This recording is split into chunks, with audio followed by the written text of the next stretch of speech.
This is WKYT This Morning. Good morning from WKYT as we begin Christmas week. I'm Bill Bryant. And I'm Rebecca Smith. Hope your Monday's off to a good start. First day of winter later today. Can you believe it? Feels like it, yeah. The new season begins. And now at 6:30, tragedy in eastern Kentucky. A family killed in a crash, and police think the driver was under the influence. We'll show you now how a community is planning to honor the victims. Chaos on the Vegas Strip when a car plowed into several people, or actually killing one person. And the UK hoops team on fire. We'll show you who had the hot hand as Kentucky beat Duke for the first time in 4 years. And our temperatures are on fire as we go rolling into Christmas. Not what you expect this time of year with 40s, 50s, maybe even 60s and 70s coming your way. Right now you can see rain bearing down on central Kentucky. Some of the heaviest stuff still holding on to around 47 degrees in Lexington. We likely end up in the mid-50s later today. I'll track it coming up. All right, Jim, thank you. Let's get to the news. While many families will be coming together to celebrate Christmas, one Kentucky family will instead come together for a vigil to remember their loved ones they've lost. A weekend car crash in Clay County killed 4 people and an unborn child. Many of the victims were actually from the same family. Police think the driver who caused the crash was likely under the influence. WKYT's Mike Byer is live for us at UK Hospital where that driver is recovering. Family and friends will come together this evening to mourn the loss of 4 of their loved ones and an unborn child who were killed in a car crash last week. A candlelight vigil will be held at 5 o'clock at Wolf & Sons Funeral Home in Leslie County. It's in memory of 63-year-old Judy Pennington Adams, 59-year-old Charlene Lowe Lewis, 23-year-old Tiffany Williams, 2-year-old son Kyson Pennington, and her unborn child. This after they were involved in a car accident Friday evening. State police say 40-year-old Jason Gibson was driving westbound on the Hal Rogers Parkway in Clay County when he crossed the center line and hit the car head on. The 3 ladies and unborn child died at the scene, while the little boy was airlifted to UK Hospital where he died over the weekend. Gibson was also flown to UK where he's listed in fair condition. Troopers say drugs and alcohol are a factor in the crash. Now, loved ones say donations to help the family can be made during the candlelight vigil to help out the family. In the meantime, a GoFundMe account has been set up as well. We'll have a link to that page at WKYT.com. Live in Lexington, Mike Byer, WKYT. Mike, thank you very much. A woman is in custody following a car crash on the Las Vegas Strip that killed 1 person and critically injured 6. Many others also hurt. Police say the vehicle drove up onto a sidewalk right in front of the Paris Hotel and Casino. A total of 37 people were taken to the hospital. Police say the driver had a 3-year-old child in the car with her at the time. People scrambled to try and stop the driver. He rode the sidewalk. She came to a stop right here at the Paris intersection, and then people were punching the window trying to get apparently the child out of the back seat, and she accelerated again and just kept mowing everyone down. Police say the child was not hurt. At this point, investigators don't know why the woman drove down the sidewalk. Overnight, they were checking to see if she had any alcohol or drugs in her system. Happening today, a 3rd person charged in a Lexington murder case will make his first court appearance. DeMarcus Harris is now in Lexington after he was arrested in Columbus.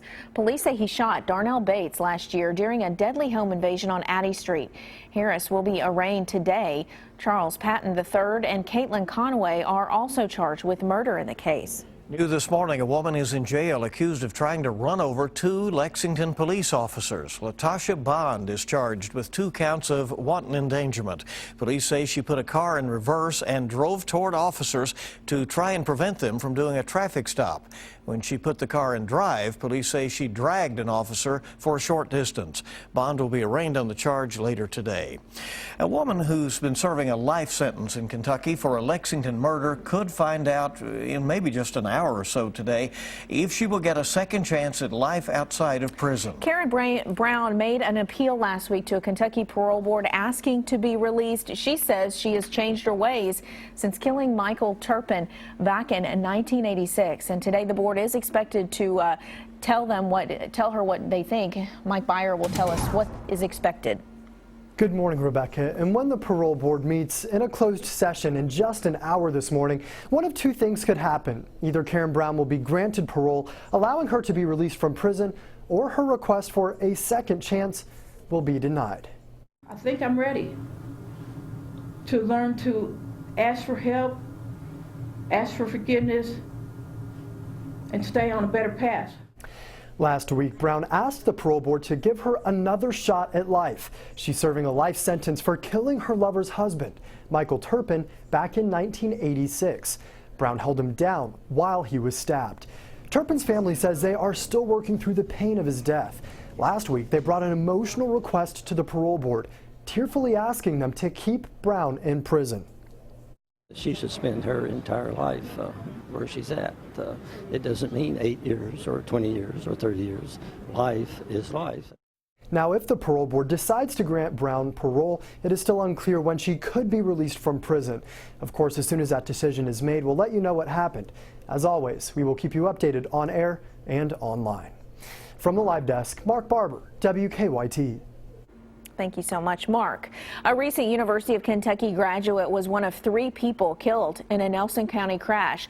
Firefighters say their car crashed head-on into a truck on Kentucky 31 East. The coroner says 25-year-old Tyler Foster, 24-year-old Jordan Hickman, and 24-year-old Keaton Hall, a UK graduate, died in the crash. The driver of the truck went to the hospital with serious leg injuries. A 3-year-old has lost her mother and father in a deadly Laurel County shooting. Police say 29-year-old Michael Allen shot and killed his girlfriend, 26-year-old Ashley Beckner, at his father's house on Nature's Bend Road. And when Allen then shot at his father, police say Charles Allen shot and killed him. The couple's daughter was there at the time, but she was not hurt. Police say Charles Allen has not been charged. Just days away from Christmas, and a Scott County family is in need of a new home. Firefighters say the home near the Fayette County line is a total loss. Friends say the family made it out with important paperwork but lost everything else, including Christmas presents. All the presents, everything the mom got us was in the house, but it got burned up. And she feels bad about it, and where we couldn't have a Christmas without all the gifts and all that. And mom's feeling sad about it, and I just told her don't worry about it. Firefighters say there were no working smoke detectors in that home. Time this morning is 6:37 on WKYT, and the Kentucky Department of Fish and Wildlife is hoping that you will hand over your Christmas trees, if they're real, to them instead of trashing them. They're collecting the trees through January. The trees will be used to make fish habitats in various lakes across the Commonwealth. The trees must be natural, of course, and you will need to remove all of the ornaments and lights before you drop them off. There are nearly 30 drop-off sites, and you can find a list of those at WKYT.com. So help out the lakes and the fish. Sounds good to me. Well, it was a battle of the blue in Rupp Arena. 8th-ranked UK Hoops taking on the 13th-ranked Duke Blue Devils. And Coach Matthew Mitchell and his team pulled off another victory, remaining undefeated on the season. Our Lee K. Howard is in now with a look at the team's big win. Hey, good morning, everyone. Kentucky's women's basketball team had just one win all time against Duke. That came back in 2011. Wildcats looking to change that last night in Lexington. The Cats also looking to improve to 10-0 for just the 4th time in program history. The JUCO transfer Evelyn Akator, she scored 8 of Kentucky's first 10 points. She gave Kentucky the early lead. She finished with 18. Michaela Epps held without a field goal in the first half. She would heat up in the second. Epps for 3 from the corner. Look at her dad. He likes what he sees. Epps had 11 points in the second half. None better than this one, though. On the break, draws contact plus the bucket. And even Matthew Mitchell's going to get a smile on the sidelines. Epps finishes with 17 points. Wildcats improved to 10-0 with the 71-61 win. A big win for the Wildcats headed into Christmas, guys. All right, Lee K., thank you. Well, Jordan Smith, of course, this year's winner of The Voice, and he'll be honored today in his hometown. Going to be a big day. Harlan County is hosting a parade to recognize Smith. And now that he has won the national competition, Smith is already looking ahead to the future. He told People magazine that his next dream is to sing the national anthem at the Super Bowl. Today's parade will start at 2:30. We'll be there and have the latest on the celebration starting on WKYT News at 4. And check social media. We'll try to get you some pictures out this afternoon as well. Yeah, a lot of excitement. Yeah, it's going to be fun. Well, it is now Now 6:40, let's get a check of traffic and see what is happening on your Monday morning. Bright and early here on this week of Christmas. So we're looking right now at mostly green. That means normal traffic times throughout the area. It is picking up a little bit there along Richmond Road this morning. That continues to be busy there as you approach Man of War between there and Jacobson Park this morning. Here are the travel times if you're heading into Lexington, and that is reflected there. From Richmond, you can get into Lexington in about a half hour. From Paris, it's an 18-minute ride this morning, and if you're coming in from Mount Sterling, you can also do that in less than half an hour right now. So should be a good ride in. Yeah. A lot more news coming up on WKYT on this Monday morning. The first real day of winter, but that's late tonight, by the way. Jim's going to tell us about that in a little while. It's hard to believe it's winter, right? It's pretty warm out there. Well, a teen learned the hard way that being Santa isn't easy. Find out how his holiday experiment left him stuck in a rather tight spot.